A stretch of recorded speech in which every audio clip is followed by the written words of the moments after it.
আসসালামু আলাইকুম নাহমাদুহু ওয়া নুসাল্লি আলা রাসূলিল কারীম আম্মা বা'দু ফাউযু বিল্লাহি মিনাশ শাইতানির রাজীম বিসমিল্লাহির রহমানির রহিম কুলিল্লাহি আলান নাসি হিজ্জুল বাইতি মান ইসতাতা ইলাইহি সাবিলা আল আয়া।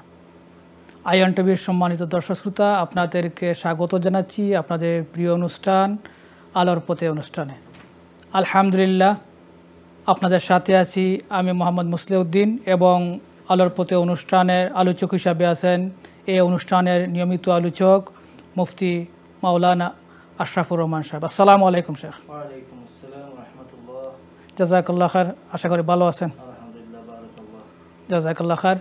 দর্শক শ্রোতা, আপনারা জানেন যে মুফতি সাহেব প্রতি সপ্তাহে আপনাদেরকে একটি নির্দিষ্ট বিষয়ের উপর আলোচনা পেশ করেন আপনাদের সামনে। আলহামদুলিল্লাহ, আজকেও ব্যতিক্রম নয়, আজকেও একটা নির্দিষ্ট বিষয়ের উপর আলোচনা করবেন। আপনারা যেহেতু জানেন এই মাস হচ্ছে জিলকাদা মাস এবং এর পরের মাসই হচ্ছে জিলহজ্জা মাস অর্থাৎ হজের মাস, এবং আমাদের ইউকে থেকে অনেক মুসলিম ভাই এবং বোনেরা পবিত্র হজের জন্য প্রস্তুতি নিচ্ছে। আলহামদুলিল্লাহ, অনেকে ইতিমধ্যে হজের ভিসা হয়ে গেছে, অনেকে ট্রাভেলিংয়ের জন্য প্রস্তুতি নিচ্ছেন। যারা অত্যন্ত সৌভাগ্যশীল, যারা সৌভাগ্যবান, আলহামদুলিল্লাহ, আল্লাহ রাব্বুল আলামিন যাদেরকে ডাকছেন, দাওয়াত করেছেন, তারা আল্লাহর বাড়িতে মেহমান হিসাবে এবছর হজে যাবেন। আমরা দোয়া করি আল্লাহ রাব্বুল আলামিন যেন তাদের সফরকে সহজ করে দেন এবং মকবুল সফর হিসাবে কবুল করেন, এবং আমরা দোয়া করি আমরা যারা অপেক্ষমান আল্লাহ রাব্বুল আলামিন যেন আমাদেরকে ডাকেন, এই দোয়া করি। অনেকের জিজ্ঞাসা যে এই হজে অনেক ব্যস্ততার কারণে অনেকে অনেক প্রস্তুতি নিতে পারেন না, এবং অনেকে এই যে আমাদের ইসলামের যে পাঁচটি স্তম্ভের অন্যতম হচ্ছে হজ, এবং এই হজ জীবনে একবার হচ্ছে ফরজ। এজন্য যেহেতু একবার করা হয় লাইফে, অনেকে এর সম্পর্কে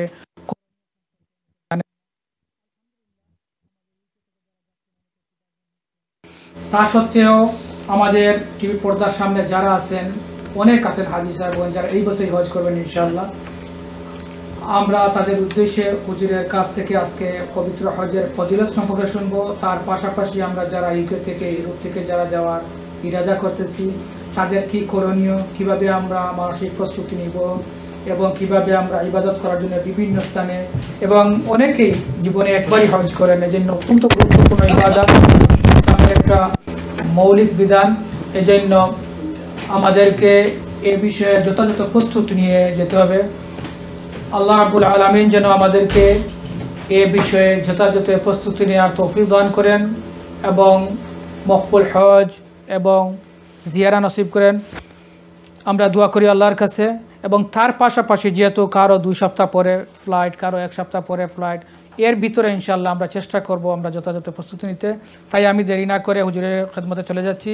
হুজুর যেহেতু এই পবিত্র হজ সমাগত, আলহামদুলিল্লাহ ইউকে থেকে, ইউরোপ থেকে অনেকে যারা ইরাদা করেছেন, অনেকের আলহামদুলিল্লাহ ভিসা টিকিট হয়ে গেছে, অনেকের হচ্ছে আলহামদুলিল্লাহ প্রসেসিংয়ে আছে।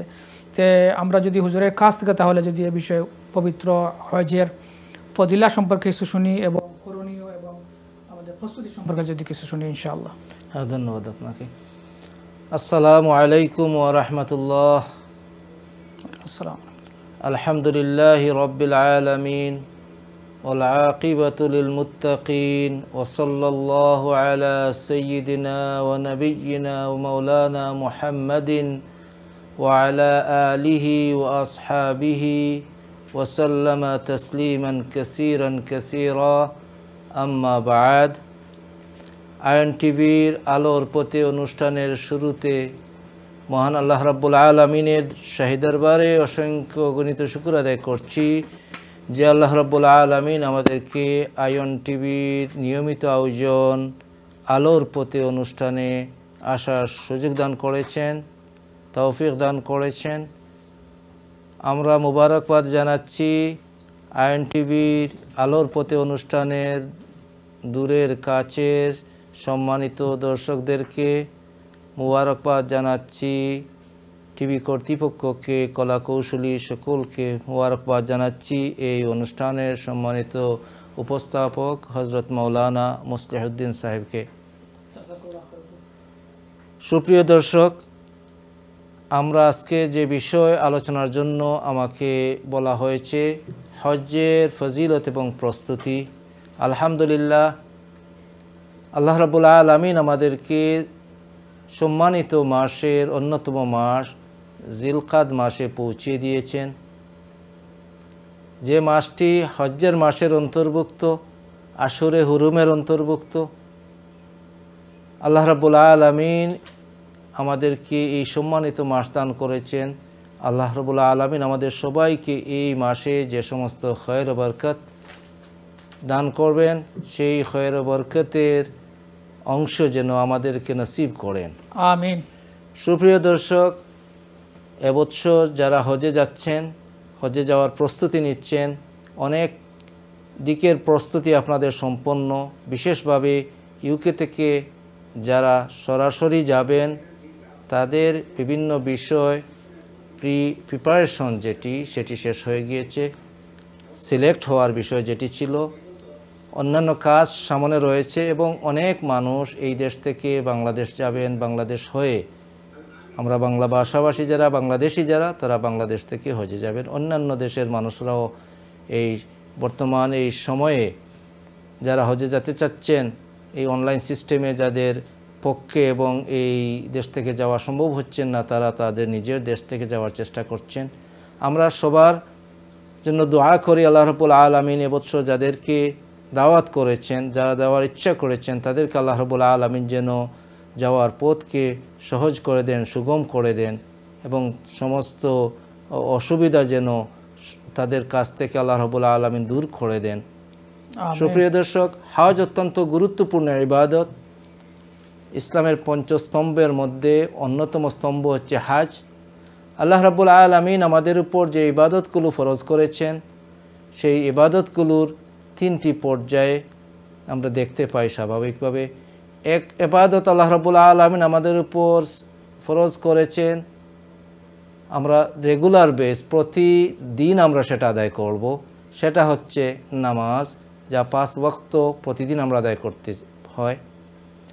দ্বিতীয় বিষয় ইবাদতটি আল্লাহ রাব্বুল আলামিন আমাদের উপর ফরজ করেছেন, যে ইবাদতটি আমরা প্রতিদিন আদায় করি না, বরং বৎসরে একবার আমরা আদায় করে থাকি, আল্লাহ রাব্বুল আলামিন অবধারিত করেছেন, সেটা হচ্ছে সাওম।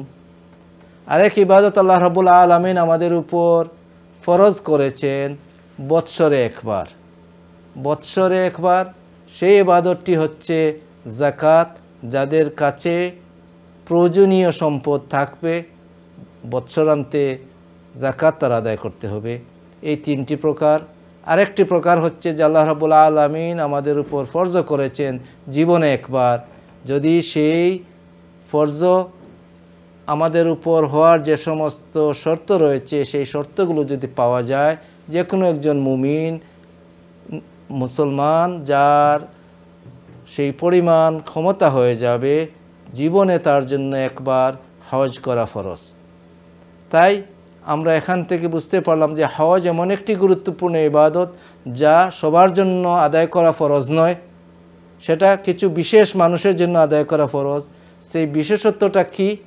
সেই বিশেষত্বটা হচ্ছে আল্লাহ রাব্বুল আলামিন কোরআনে কারীমে নাজিল করেছেন, ওয়ালিল্লাহি আলান নাসি হিজ্জুল বাইতি মান ইসতাতা ইলাইহি সাবিলা। যার সেই পথ যাওয়ার ইস্তেতাআত আছে, যার ক্ষমতা আছে, শারীরিক ক্ষমতা আছে এবং ফাইন্যান্সিয়াল ক্ষমতা আছে, তার উপর আল্লাহ রাব্বুল আলামিন পুরো জীবনে একবার হজ আদায় করাটি ফরজ করে দিয়েছেন। আর সেটা এমন একটা বিষয় যে রাসূল পাক সাল্লাল্লাহু আলাইহি ওয়া আলিহি ওয়াসাল্লাম ইরশাদ করছেন, যার উপর হজ ফরজ হয়ে গেল, যে ব্যক্তি হজ আদায় করলো, মান হাজ্জা ফালাম ইয়ারফুস ওয়ালাম ইয়াফসুক রাজা কায়াউমিন ওয়ালাদাতহু উম্মুহু। যে ব্যক্তির উপর আল্লাহ রাব্বুল আলামিন হজ ফরজ করলেন, যে ব্যক্তি হজ আদায় করলেন ত্রুটিমুক্তভাবে, সেই ব্যক্তি হজ শেষে ফিরে আসলেন যেমন তো তিনি একজন নবজাতক শিশু, অর্থাৎ নবজাতক শিশুর নিয়ে নিষ্পাপ হয়ে তিনি ফিরে আসলেন। সুবহানাল্লাহ, সুবহানাল্লাহ। হজ্জের ফজিলত আলহামদুলিল্লাহ আমরা মুসলমান হিসেবে প্রত্যেকেরই কম বেশি জানা। সেই ফজিলত সম্পর্কে আরেকটি হাদিস আমরা উল্লেখ করতে চাই, যে হযরতে আমর ইবনুল আস রাদিয়াল্লাহু তাআলা আনহু, সেই আমর ইবনুল আস রাদিয়াল্লাহু তাআলা আনহু মুসলমান হওয়ার পূর্বে রাসূল পাক সাল্লাল্লাহু আলাইহি ওয়াসাল্লামের শত্রু ছিলেন। বর্ণিত হয়েছে যে আমর ইবনুল আস রাদিয়াল্লাহু তাআলা আনহু তিনি নিজে বলতেছেন, ইসলাম গ্রহণের পর তিনি বর্ণনা করতেছেন ইসলাম গ্রহণের পূর্বের অবস্থা, যে আমার কাছে সবচেয়ে অসুন্দর মানুষ, সবচেয়ে দুশ্মন, সবচেয়ে আমার শত্রু হিসেবে ছিলেন মুহাম্মদুর রাসূলুল্লাহ সাল্লাল্লাহু আলাইহি সাল্লাম। কিন্তু যখন আল্লাহ রাব্বুল আলামিন আমার অন্তরে ইসলামের প্রতি দরদ দিয়ে দিলেন, আমি এসে গেলাম রসুল পাক সাল্লাল্লাহু আলাইহি ওয়াসাল্লামের কাছে। এসে আমি আল্লাহর হাবিবের কাছে আরজ পেশ করলাম, ইয়া রাসূলুল্লাহ সাল্লাল্লাহু আলাইহি ওয়াসাল্লাম, আমি আপনার কাছে বয়াত করতে চাই, আমি ঈমান আনতে চাই, আমি মুসলমান হতে চাই, আপনি আমাকে মুসলমান হিসেবে শাহাদা বাক্য পাঠ করুন। সেই বয়াতের জন্য তিনি বলছেন যে রসুল পাক ইসলামের কাছে আসলেন, তিনি এসে বললেন, ইয়া রাসূলুল্লাহ সাল্লাল্লাহু আলাইহি ওয়াসাল্লাম, আপনার হাত মুবারককে আপনি দীর্ঘ করুন, আমাকে দিন, আমি আপনার হাতে বয়াত হব, আমি ইসলাম গ্রহণ করব। যখন রসুল পাক সাল্লাল্লাহু আলাইহি ওয়াসাল্লাম হাত মুবারক বাড়িয়ে দিলেন, তখন আমর ইবনুল আস রাদিয়াল্লাহু তাআলা আনহু তার হাতকে গুটিয়ে নিলেন। রসুল পাক সাল্লাল্লাহু জিজ্ঞেস করলেন, মা লাকা ইয়া আমর, আমর ইবনুল আস, কি হয়েছে তোমার? তুমি না বললে বয়াত করবে, তুমি না বললে ইসলাম গ্রহণ করবে? তিনি বললেন, ইয়া রাসূলুল্লাহ, আমি কিছু শর্ত দিতে চাই, আমি কিছু শর্ত দিতে চাই। রসুল পাক সাল্লাল্লাহু আলাইহি ওয়াসাল্লাম তাকে জিজ্ঞেস করলেন যে তোমার কি শর্ত? তিনি বললেন, আমি চাই যে আমার জীবনে আমি অনেক অপরাধ করেছি, আমাকে যেন ক্ষমা করা হয়। তখন রসুল পাক সাল্লাল্লাহু আলাইহি ওয়াসাল্লাম আমর ইবনুল আস রাদিয়াল্লাহু তাআলা আনহুকে বললেন যে তুমি কি জানো না, সেটা জানা বিষয়, যে আল ইসলামু ইয়াহদিমু মা কানা কাবলাহু, ইসলাম একজন মানুষ মুসলমান হওয়ার সাথে সাথে তার পূর্ব জীবনের যত গুনাহ আছে সব গুনাহ আল্লাহ রাব্বুল আলামিন ধ্বংস করে দেন ইসলাম গ্রহণ করার কারণে। তারপর রাসূল সাল্লাল্লাহু আলাইহি ওয়াসাল্লাম তাকে জিজ্ঞেস করলেন, তুমি কি জানো না ওয়াল হিজরা, যখন মক্কা শরীফ থেকে মদিনায় যারা হিজরত করেছেন সেই সময়ে হিজরাতু তাহদিমু মা কানা কাবলাহা, হিজরত রসুল পাক ইসলামের সাথে রসুল পাক ইসলামের নির্দেশে হিজরত করার মাধ্যমে জীবনের পূর্বের সমস্ত গুনাহ, অর্থাৎ হিজরতের পূর্বে যত গুনাহ হয়েছিল সব গুনাহ মাফ হয়ে যাবে। তারপর রসুল পাক সাল্লাল্লাহু আলাইহি ওয়াসাল্লাম তাকে জানিয়ে দিলেন, আন হাজ ইয়াহদিমু মা কানা কাবলাহু, যে মানুষ হজ করলো, হজ করার সাথে সাথে তার পূর্বের জীবনে সব গুনাহ মাফ হয়ে যায়। যার কারণে আমরা আগে হাদিস উল্লেখ করেছি যে রসুল পাক সাল্লাল্লাহু আলাইহি সাল্লাম ইরশাদ করতেছেন আবু হুরায়রা রাদিয়াল্লাহু তাআলা আনহু থেকে হাদিস, মান হাজ্জা ফালাম ইয়ারফুস ওয়ালাম ইয়াফসুক রাজাআ কায়াউমিন ওয়ালাদাতহু উম্মু।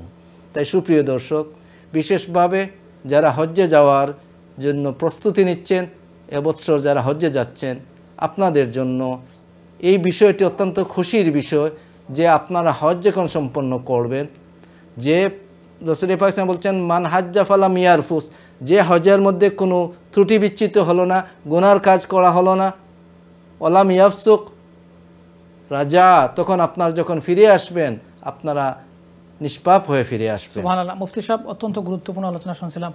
একটা প্রশ্ন সবার মনে উদয়, অনেকে জানতে চান যে যেহেতু হজ 3 প্রকার, ইনশাল্লাহ আরও সামনে আপনি আলোচনা করবেন, শুনবো, ইফরাদ, তামাত্তু এবং কিরান।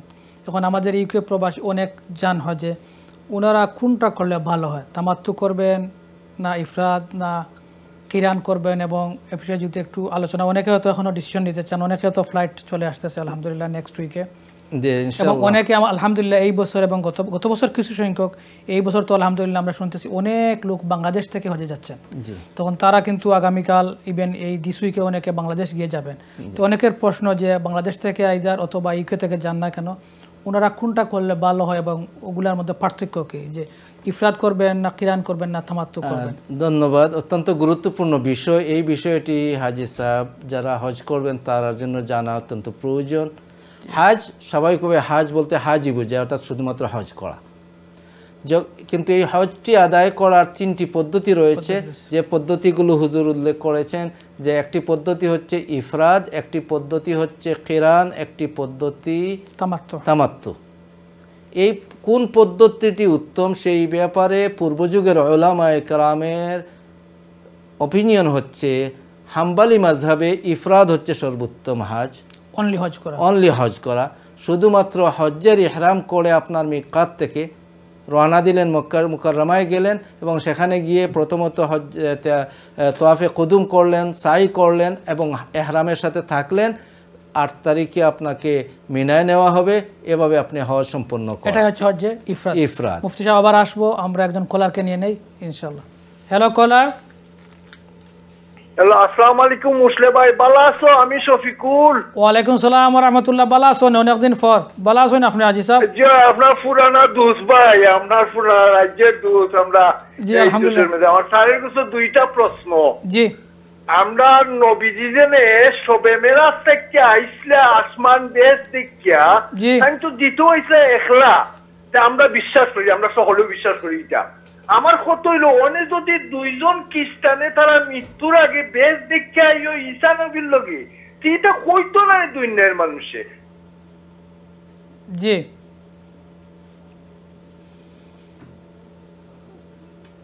জাযাকাল্লাহ। আমরা হজ নিয়ে আলোচনা করছি, ইনশাআল্লাহ এ বিষয়ে যদি তাকে আপনি প্রশ্ন করতে পারেন। জাযাকাল্লাহ খায়ের।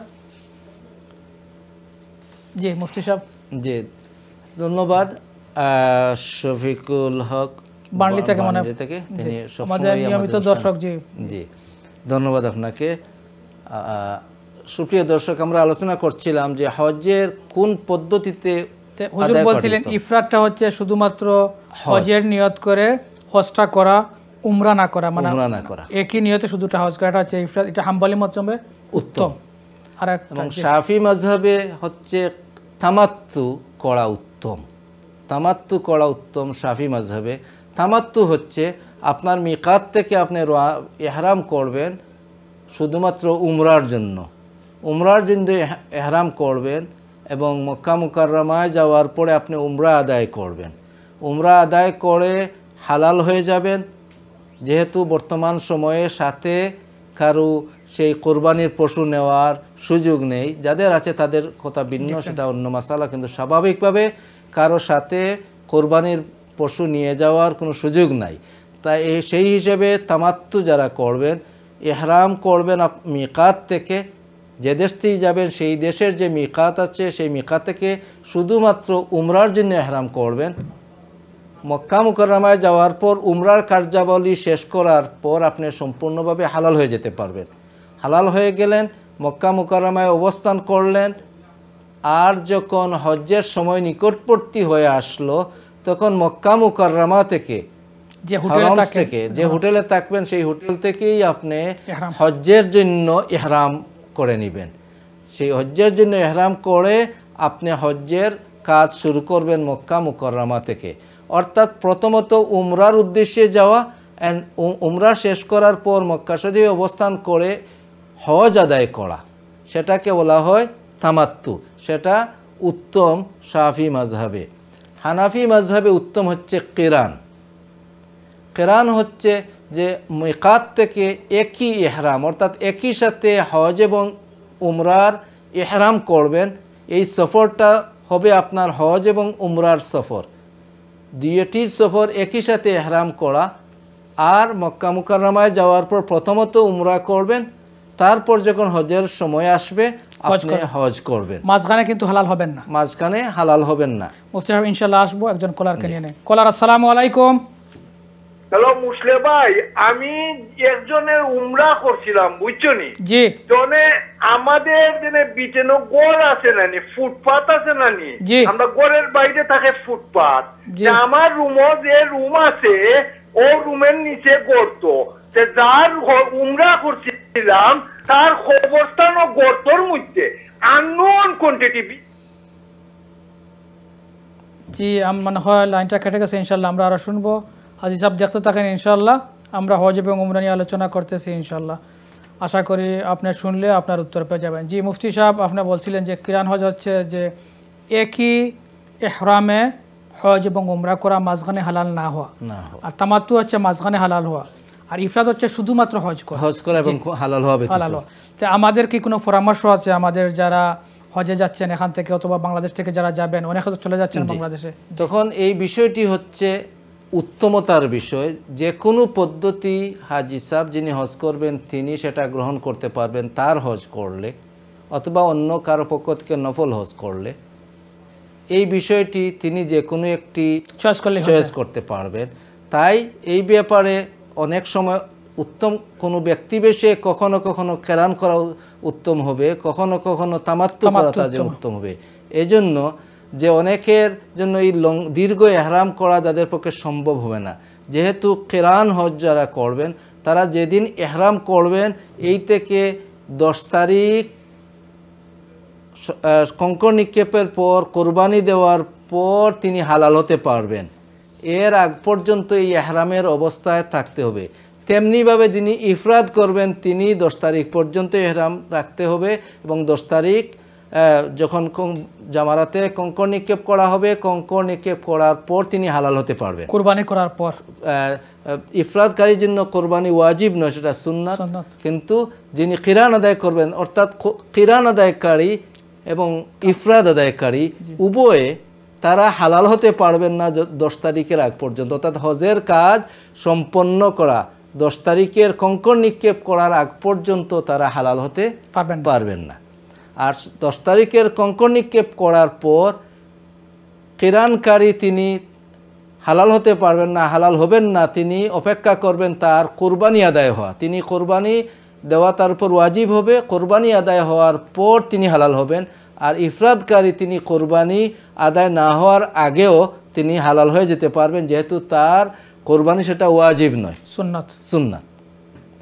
আর যিনি তামাত্তু করবেন তিনি মধ্যখানে হালাল হয়ে গেলেন, তারপর 7 তারিখে তিনি এহরাম করলেন। তখন তার এহরামের যে লেংথ যেটি হবে সেটা বেশি দীর্ঘ সময় হবে না, 7 তারিখ থেকে 10 তারিখ পর্যন্ত। এই হিসেবে ব্যক্তি হিসেবে সেটা চয়েস করতে পারবেন, এবং তার জন্য সেটা উত্তম হবে। এ কারণে উত্তম হবে কারণ তিনি যদি সেটাকে এহরামের যে নিষিদ্ধ কাজ আছে তার থেকে বাঁচতে না পারেন, তাহলে তিনি হজের সব কমে যাবে, কোনো কোনো ক্ষেত্রে হজের ত্রুটি চলে আসবে। তাই এই বিষয়টি প্রত্যেক ইন্ডিভিজুয়াল আপনি সেটাকে চয়েস করতে পারেন। হানাফি মাযহাবের মতো হচ্ছে প্রথমত উত্তম হজ্জে কিরান, তারপর হজ্জে তামাত্তু, তারপর হজ্জে ইফরাদ। তাই আপনি হজ্জে তামাত্তু করে নিতে পারেন, যেহেতু অনেকের পক্ষে গরমের সময় বিশেষভাবে যারা আমরা ইউরোপে থাকি, গরমের সময় সেটা সহ্য করা অনেকের পক্ষে সেটা সম্ভব নাও হতে পারে। তাই আপনি হজ্জে তামাত্তু করে নিতে পারেন। তখন উমরা করার পর আপনি রেস্ট পেলেন, ফ্রি হয়ে গেলেন, হালাল হয়ে গেলেন, মক্কা মুকাররমায় অবস্থান করলেন। তারপর যখন 7 তারিখ আসলো আপনার হোটেল থেকে ইহরাম করলেন হজ্জের নিয়তে, তারপর হজ্জের কার্যাবলী সম্পন্ন করলেন। জাযাকাল্লাহ। আলহামদুলিল্লাহ, অত্যন্ত গুরুত্বপূর্ণ আলোচনা। বিশেষ করে আমরা এবছর যারা ইউকে থেকে ইউরোপ থেকে যাব, অথবা আমরা অনেকে বাংলাদেশ থেকে যাচ্ছেন, আলহামদুলিল্লাহ আমরা একটা জানা দরকার, স্টাডির দরকার, যেহেতু জীবনে একবার আমরা করব এবং ইসলামের একটা মৌলিক বিষয়, অত্যন্ত গুরুত্বপূর্ণ বিষয়। আমরা যখনই হজে যাব অবশ্যই তার প্রস্তুতি নিব। আলহামদুলিল্লাহ এবছর আমরা যারা সৌভাগ্যবান, আল্লাহ রাব্বুল আলামিন যাদেরকে আহ্বান করছেন, দাওয়াত করছেন, তারা যাচ্ছি। আল্লাহ রাব্বুল আলামিন যেন এটাকে ইজি করে দেন, এবং যাওয়ার আগে যেন আমরা স্টাডি করি। আমরা যেভাবে পারি, কেউ অনলাইন থেকে, কেউ আমরা বিভিন্ন বুক পড়ে অথবা কোনো হুজুরের কাছ থেকে ইনশাল্লাহ আমরা জেনে নিব। আল্লাহ রাব্বুল আলামিন যেন আমাদেরকে তৌফিক দান করেন, এবং আমরা যারা এবার যাচ্ছি না ভবিষ্যতের জন্য যেতে পারি এই দোয়া করবেন আমাদের জন্য। দর্শক শ্রোতা, আমাদেরকে যেতে হচ্ছে একটা বিরতিতে। ইনশাল্লাহ বিরতির পর আমরা তাড়াতাড়ি চলে আসব। আশা করি আমরা বিরতির পরও আপনারা আমাদের সাথে থাকবেন। ধন্যবাদ।